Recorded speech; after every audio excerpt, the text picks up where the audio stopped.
do you like the feeling of power you have as a newspaper proprietor, of being able to sort of formulate policies for a large number of newspapers in every state of Australia? Well, there's only one honest answer to that, of course, and that's yes. Of course one enjoys the feeling of power. The newspaper can create great controversies, stir up arguments within the community, discussion, can throw light on injustices, just as it can do the opposite. It can hide things and be a great power for evil. It's not a perfect system, obviously, but can you think of a better one? Hello and welcome. My name is Cam Wilson. I am an internet reporter. And I'm Sammy Shah. I am a comedian and journalist. Welcome to Murdocracy, a podcast about the news and influence of News Corp, I think the most influential media company in the Western world. We wanted to launch a podcast to chronicle what was going on every week as it happened, to look at some of the big topics and some deeper dives to try and, give it a bit of scrutiny, keep an eye on it, and understand how it shapes Australia and, in fact, the world's discourse. Sammy, how long have you been interested in this? It's one of those things. News Corp doesn't exist in Pakistan. It's not, but this style of journalism that News Corp, particularly in England and in America with Fox News and stuff, has permeated Pakistan, India, and news language overall around the world. So I've always been aware of it. And moving to Australia, particularly, and seeing the growing influence of it around the country and in politics and in people's lives, particularly during lockdown and COVID, has made me fascinated by News Corp and its existence and what it means. Yeah, it is. It's so influential in Australia, in the US and the UK. But sometimes I also think that how people frame its influence can overstate it. I think that it is influential in the ways that it focuses on topics, on how it decides to take editorial lines.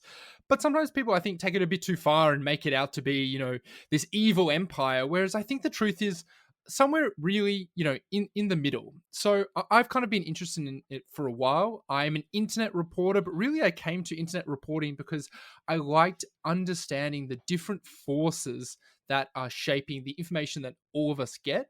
And for me, I couldn't help but notice the way that the News Corp empire was shaping that.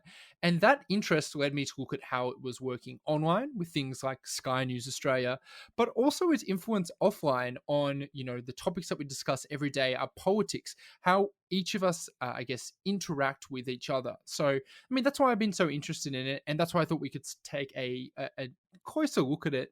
We'll be launching a podcast every week, doing some of the latest news with some deep dives as well, and going through it, taking a closer look and understanding how it is shaping what is currently going on. Yeah, absolutely. This isn't just about the top stories of the week that News Corp is covering and how they're covering them, but also some of the cultural phenomenon around it, some of the history behind News Corp, and some of the, the focusing on some of the characters, the Andrew Bolts, the Rupert Murdochs, the many people who have made News Corp what it is today in Australia and in the wider world, and what it means to everyone. It's going to be really interesting, especially because I think Cam, you and I have slightly different perspectives. For example, the rational part of my brain goes, yes, absolutely, News Corp, let's not overstate its influence. It doesn't secretly control the world. It's not the Illuminati. But also at the same time, a part of my brain goes, yes, but it kind of is, and it's the propaganda arm of conservative politics in the world, and it's responsible for all the evil and everything bad. So I'm going to try finding a balance. So if you are interested in this, which I hope you are, keep an eye out for it. We will be launching the first episode along with this teaser as well, looking at the secret history of the story behind how News Corp really started. And we look forward to your feedback. As always, with any podcast, please leave comments and criticisms and critiques and words of love and adoration on iTunes, on the different podcast apps. Subscribe wherever you get your podcasts. I'm Sammy Shah. I'm Cam Wilson. Thank you very much. Bye for now.